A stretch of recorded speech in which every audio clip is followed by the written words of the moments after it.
ಬಸವರಾಜ್ ಗುರುಜಿ, ಮಕರ ರಾಶಿಗೆ ಹೇಗಿದೆ? 2024ರ ಮಕರ ರಾಶಿಯ ಫಲಾಫಲಗಳು ನೋಡೋಕೆ ಹೋದಾಗ ರಾಶ್ಯಾಧಿಪತಿಗೂ ಸಹ ಶನಿ ಆಗಿರ್ತಾನೆ, ಕರ್ಮಾಧಿಪತಿ, ಈ ವರ್ಷದ ಮಂತ್ರಿ ಸಹ ಆಗಿರ್ತಾನೆ. ಈ ರಾಶಿಯವರಿಗೆ ಈಗ ಒಂದು ಒಳ್ಳೆಯ ಶುಭಿಕ್ಷ ಕಾಲ. ಸಾಡೆ ಸಾತಿಯ ಲಾಸ್ಟ್ ಕಡೆಯ ಭಾಗ ನಡೀತಾ ಇರ್ತಕ್ಕಂಥದ್ದು. ಮತ್ತು ರಾಶ್ಯಾಧಿಪತಿ ದ್ವಿತೀಯದಲ್ಲಿದ್ದಾನೆ.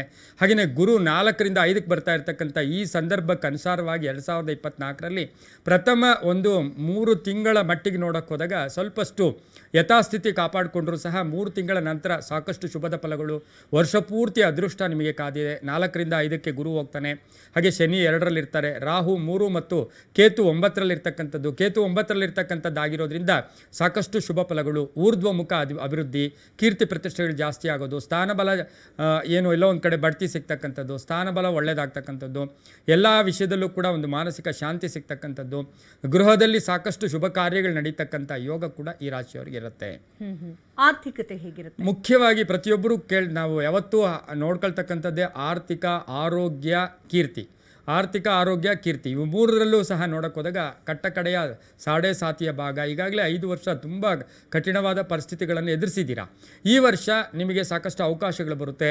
ಈಗಾಗಲೇ ನೀವು ಮಾಡ್ತಾ ಇರ್ತಕ್ಕಂಥ ಉದ್ಯೋಗದಲ್ಲಿ ಸಾಕಷ್ಟು ಅವಕಾಶಗಳು, ಉದ್ಯೋಗದಲ್ಲಿ ಬಡ್ತಿ, ಸರ್ಕಾರಿ ನೌಕರರಿಗೆ ಶುಭ, ಖಾಸಗಿ ಉದ್ಯೋಗಸ್ಥರಿಗೆ ಶುಭ, ರೈತರಿಗೆ ಒಳ್ಳೆಯದು.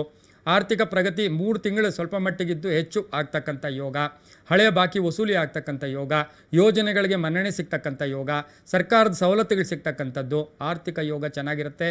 ಪಂಚಮ ಗುರು, 5ರ ಗುರು, ಮಕ್ಕಳಿಗೆ ಉದ್ಯೋಗ ಸಿಕ್ಕಿ ಅದರಿಂದ ಹಣ ಬರೋದು, ಮಡದಿಗೆ ಉದ್ಯೋಗ ಸಿಕ್ಕಿ ಅದರಿಂದ ಹಣ ಬರೋದು, ಯಾರಿಗೋ ಉದ್ಯೋಗದಲ್ಲಿ ಬಡ್ತಿ ಸಿಗ್ತಕ್ಕಂಥದ್ದು ಆಗಿರೋದ್ರಿಂದ ಕುಟುಂಬದಲ್ಲಿ ಸಂಪೂರ್ಣವಾಗಿ ಆರ್ಥಿಕ ಪ್ರಗತಿ ತುಂಬ ಚೆನ್ನಾಗಿರುತ್ತೆ.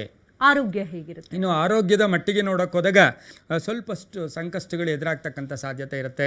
ಸ್ವಲ್ಪ ರಕ್ತದ ವಿಷಯದಲ್ಲಿ ಅಂದರೆ BP ರೈಸ್ ಆಗ್ತಕ್ಕಂಥದ್ದು, ಮತ್ತು ಸ್ಕಿನ್ ರಿಲೇಟೆಡ್ ಸಣ್ಣ ಪುಟ್ಟ ಪ್ರಾಬ್ಲಮ್ಸ್ ಬರ್ತಕ್ಕಂಥ ಸಾಧ್ಯತೆ. ಒಂದು ಮಧ್ಯಮ ವರ್ಗದಲ್ಲಿ ವರ್ಷದಲ್ಲಿ ಜೂನ್ ಜುಲೈ ಆ ಮಟ್ಟಿಗೆ ಆರೋಗ್ಯದಲ್ಲಿ ಸ್ವಲ್ಪ ಏರುಪೇರು ಆಗ್ತಕ್ಕಂಥ ಸಾಧ್ಯತೆ ಕೂಡ ಇರೋದ್ರಿಂದ ಎಚ್ಚರಿಕೆಯಿಂದ ಇರಬೇಕಾಗತ್ತೆ. ಪರಿಹಾರ ಅಂತ ಹೇಳಿದಾಗ ಸಾಕ್ಷಾತ್ ಹನುಮನ ಆರಾಧನೆ, ಹನುಮನ ಸ್ತೋತ್ರ, ಹನುಮನ ಹೆಸರು ಹೇಳ್ಕೊಂಡಾಗ ಆ ಶನಿಯೂ ಕೂಡ ನಮಗೆ ಸಂತೃಪ್ತನಾಗ್ತಾನೆ. ಅದರ ಜೊತೆಗೆ ಪರಿಹಾರಕ್ಕೆ ಬಂದಾಗ ಎಳ್ಳಿನಿಂದ ಮಾಡಿದಂಥ ಪದಾರ್ಥಗಳು, ಕಪ್ಪು ವಸ್ತ್ರಗಳನ್ನು ದಾನ ಮಾಡ್ತಕ್ಕಂಥದ್ದು, ಒಂದು ಕಪ್ಪು ಉಲ್ಲನ್ ಬೆಡ್ಶೀಟ್ ಆಗ್ಬೋದು, ವೃದ್ಧರಿಗೆ ಕಪ್ಪು ವಸ್ತ್ರವನ್ನು ಆಗ್ಬೋದು, ಎಳ್ಳಿನಿಂದ ಮಾಡಿದ ಪದಾರ್ಥಗಳನ್ನು ಶನಿದೇವರ ದೇವಸ್ಥಾನದಲ್ಲಿ ಎಳ್ಳಿನಿಂದ ಮಾಡಿದಂಥ ಪದಾರ್ಥಗಳನ್ನು ಎಳ್ಳು ಬೆಲ್ಲ ಮಿಕ್ಸ್ ಮಾಡಿ ಅದನ್ನು ದಾನ ಕೊಡೋದ್ರಿಂದ ಶುಭ ಆಗುತ್ತೆ. ಪರಿಹಾರ ಮಂತ್ರ ಸಾಕ್ಷಾತ್ ಹನುಮನ ಮಂತ್ರವನ್ನೇ ಹೇಳ್ಕೋಬೇಕು. ಅಸಾಧ್ಯ ಸಾಧಕ ಸ್ವಾಮಿನ್ ಅಸಾಧ್ಯ ತವಕಿಂ ವದ, ರಾಮದೂತ ಕೃಪಾ ಸಿಂಧೋ ಮತ್ಕಾರ್ಯ ಸಾಧಯ ಪ್ರಭೋ. ಅಸಾಧ್ಯ ಸಾಧಕ ಸ್ವಾಮಿನ್ ಅಸಾಧ್ಯ ತವಕಿಂ ವದ, ರಾಮದೂತ ಕೃಪಾ ಸಿಂಧೋ ಮತ್ಕಾರ್ಯ ಸಾಧಯ ಪ್ರಭೋ. ಇಲ್ಲ, ಒಂದೇ ಒಂದು ಬಹಳ ಅದ್ಭುತವಾದ ಮಂತ್ರ, ಸಣ್ಣ ಮಂತ್ರ ಕೂಡ ಆಗಿರುತ್ತೆ. ಓಂ ಹಂ ಹನುಮತೇ ನಮಃ, ಬೀಜಾಕ್ಷರ. ಓಂ ಹಂ ಹನುಮತೇ ನಮಃ ಕನಿಷ್ಠ ದಿನಕ್ಕೆ 3 ಬಾರಿ ಆದರೂ ಜಪ ಮಾಡ್ಕೊಳ್ಳಿ, ಒಳ್ಳೆಯದಾಗುತ್ತೆ.